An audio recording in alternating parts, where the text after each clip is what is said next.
Dian Fritznale dinilai hianati rakyat karena tutup kasus korupsi DPRD Ambon 5,3 miliar. Kepala Kejaksaan Negeri atau Kejari Ambon, Dian Fritznale dianggap telah mengkhianati rakyat pasca penutupan kasus korupsi DPRD Ambon sebesar 5,3 miliar. Hal ini disampaikan Ketua DPC GMNI Ambon, Adi Suherman Tepwayanan, menanggapi keputusan Kejari itu. Kata dia, Kejari merupakan salah satu lembaga hukum yang sudah seharusnya menjunjung tinggi pilar-pilar keadilan, kepastian, dan kemanfaatan dalam fondasi hukum. Sehingga keputusan Kejari menutup kasus korupsi itu mencederai asas hukum.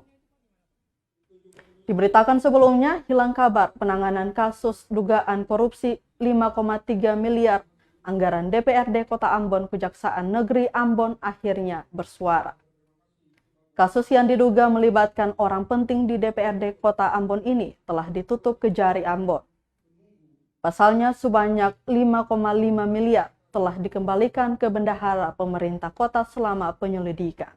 Itu bagus, tapi sampaikan juga kepada para pakar bahwa kami DPC GMNI Ambon menilai bahwa penutupan dugaan kasus korupsi senilai 5,3 miliar oleh Kejari tidak berdasar pada hukum apapun.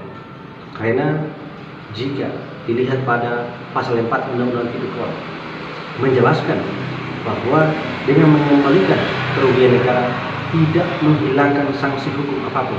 Kemudian dipertegas juga di dalam peraturan Mahkamah Agung nomor 1 tahun 2021 tentang dengan bagaimana seseorang mengembalikan kerugian negara walaupun sanksi hukumnya akan dikurangi, tetap akan dikenai sanksi hukum. Oleh karena itu kami di DPC GMNI Ambon meminta Kejati untuk kemudian mengevaluasi kinerja Kejari. Terima kasih sudah nonton. Jangan lupa like, subscribe, dan share ya.